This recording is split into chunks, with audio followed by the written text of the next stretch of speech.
कि रात्रि के 12 बजे कभी पराये पुरुष के पास नहीं जाना चाहिए।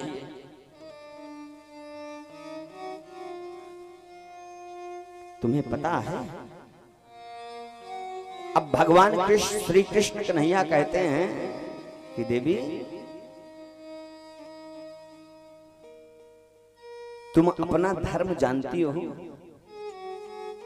भगवान कृष्ण कन्हैया ने कहा, इस संसार में 4 प्रकार की नारियां होती हैं। जरा ध्यान से सुनना मैया।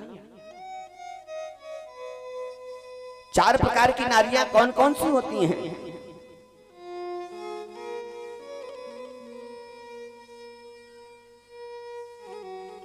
कि जग पतिव्रता 4 विधिया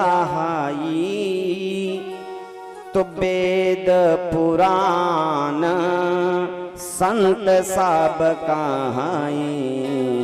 जग पतिव्रता 4 विधिया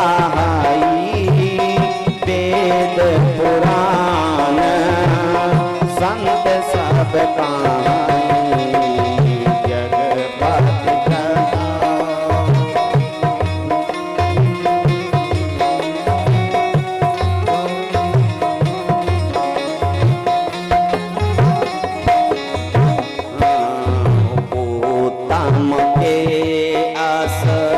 बस मन माही उत्तम के बस असमान मोही। सपने वान पुरुष जग नाही। उत्तम के असमान माही। सपने वान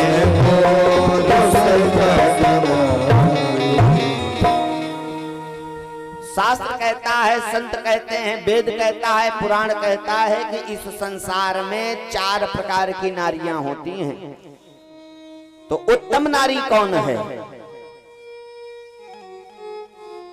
कि उत्तम के बस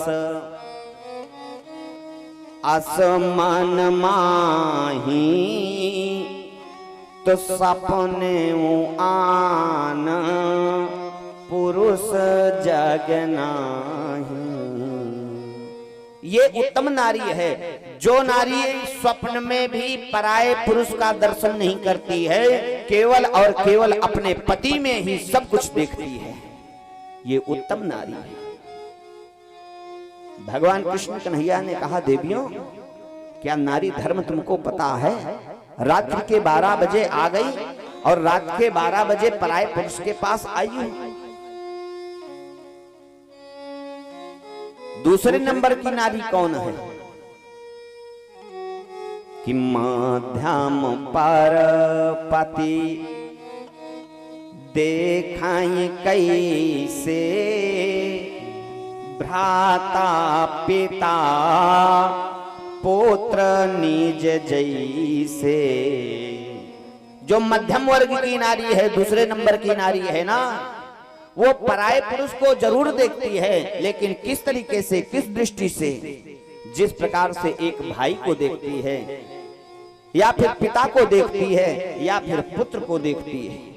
क्योंकि हमारे यहाँ ये जो धर्म बना हुआ है ना, ये धर्म ही आपको बताता है कि ये आपके पिता हैं, ये आपके भाई हैं, ये आपके पुत्र हैं, ये आपके पति हैं। अगर वास्तविकता में देखा जाए तो हैं तो सभी वही पुरुष हैं, वही स्त्री हैं, लेकिन ये धर्म हमको आपको बताता है ये तुम्हारे पति हैं, ये तुम्हारे पिता हैं, ये तुम्हारे भाई हैं, ये तुम्हारे पुत्र हैं। ये धर्म बताता है।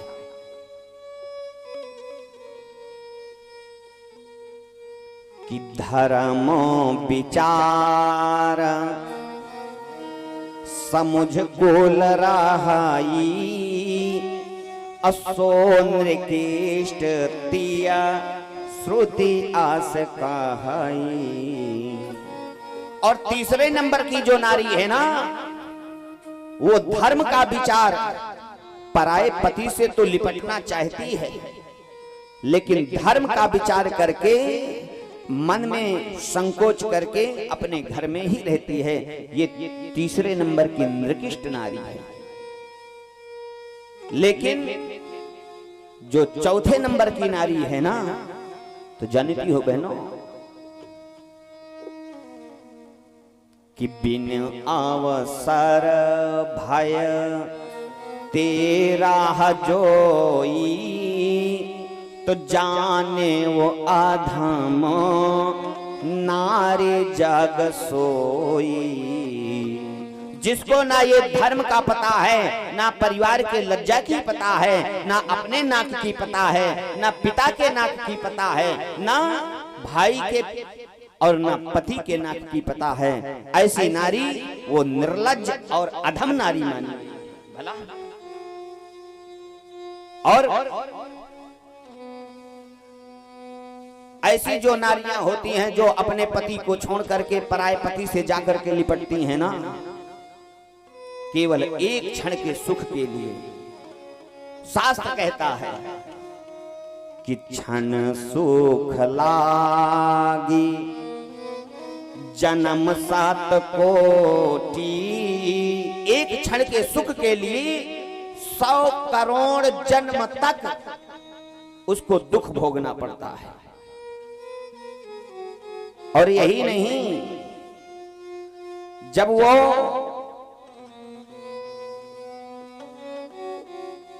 100 करोड़ जन्म तक नरकों में वास करके जब उसका भोग भोग करके आती है ना, तो पुनः वो स्त्री बनती है। और जब स्त्री बनती है तो उसके बाद 100 करोड़ जन्म के बाद जब स्त्री बन करके आती है, तो उसके साथ भगवान क्या करता है जानते हो? कि विधवा होय पाए तारुणाई, विधवा होय पाए तारुणाई, अपति प्रतिकूल जन्म जहां जाई। पहली बात तो अपने पति के प्रतिकूल जाती है, जो वो भरी जवानी में विधवा हो जाती है और पूरी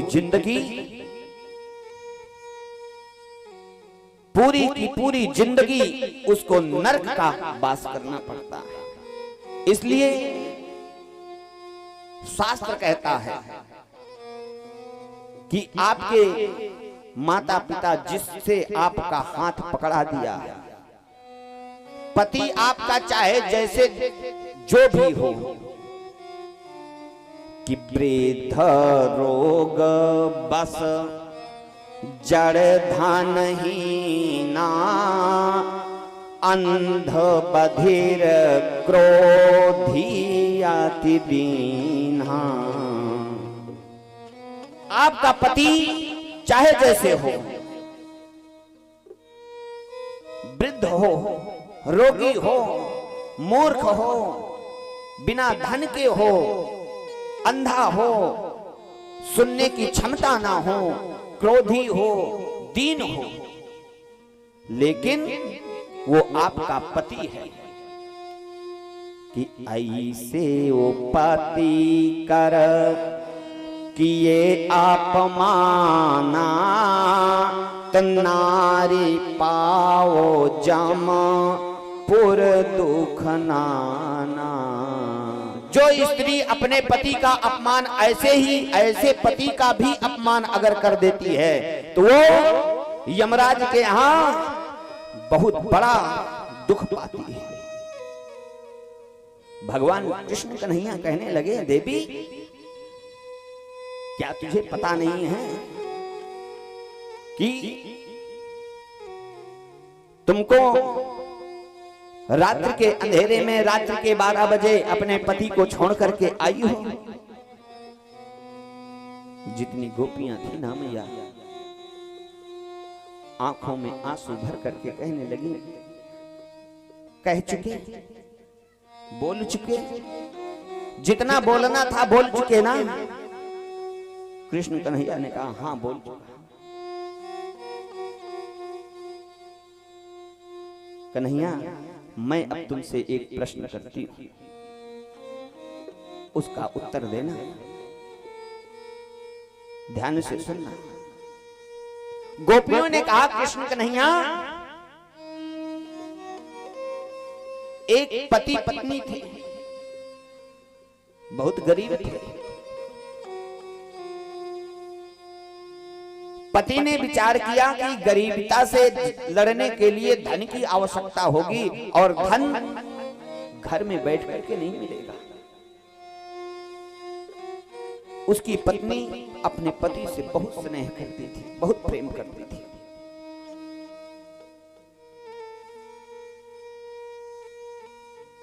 लेकिन उसका पति कहने लगा, देवी जब तक मैं बाहर नहीं जाऊंगा तब तक धन की व्यवस्था नहीं होगी।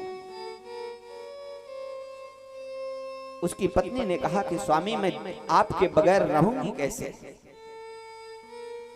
तो जानता है कन्हैया,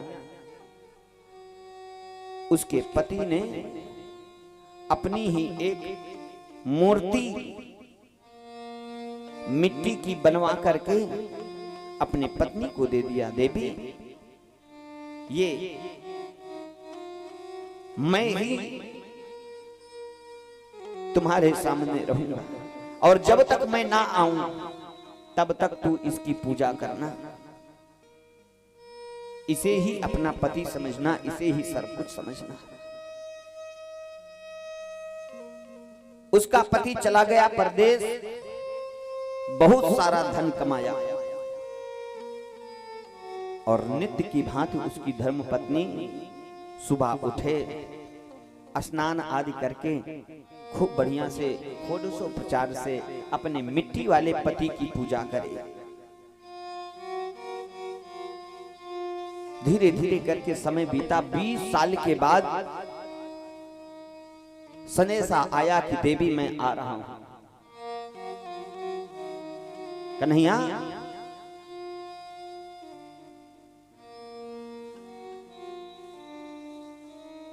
वो बेचारी स्नान करके षोडशोपचार से अपने मिट्टी वाले पति की पूजा कर रही थी। धूप किया, दीप किया, बस केवल भोजन कराने जा रही थी। भोजन का एक निवाला निकाल करके और अपने मिट्टी वाले पति को ज्यों खिलाने के लिए बढ़ी ना, दरवाजा खटखटाया, आवाज लगाई, अरे देवी दरवाजा खोलो। अंदर से आवाज आई, कौन? देवी मैं तुम्हारा पति, जल्दी दरवाजा खोलो। कन्हैया जैसे ही वो उठ करके दरवाजा खोलने के लिए उद्यत हुई, धर्म आकर के रोक लिया है, पहले अपने इस पति की पूजा कर ले तो दरवाजा खोल। कन्हैया मैं तुमसे पूछता हूं,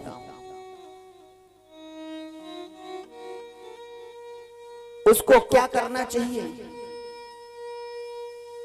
कन्हैया ने कहा, देवी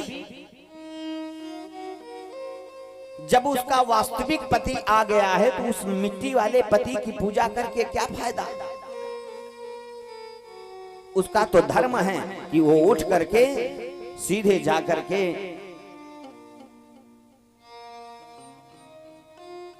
दरवाजा खोले और दरवाजा खोल करके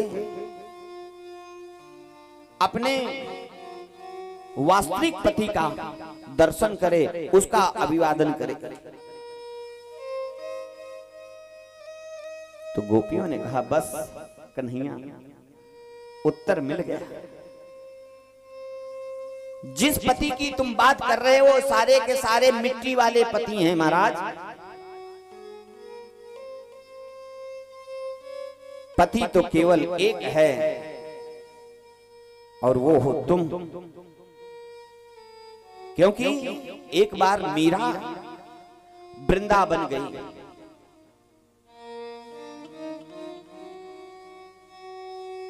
और वृंदावन में जाकर के जो एक तटिया स्थान है वहां के उस समय जो महंत थे ना, महंत से मिलने के लिए आग्रह किया। तो महंत ने संदेशा भेजा कि हमारे यहां कोई स्त्री प्रवेश वर्जित है।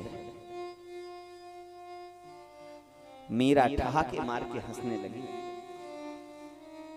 मीरा कहने लगी, अभी तक तो मैं केवल एक चीज जानती थी कि वृंदावन में अगर कोई है तो एक है, एक पुरुष है, ये दूसरा पुरुष कौन उत्पन्न हो गया? क्योंकि परमात्मा के अलावा कोई पुरुष नहीं है। हम आप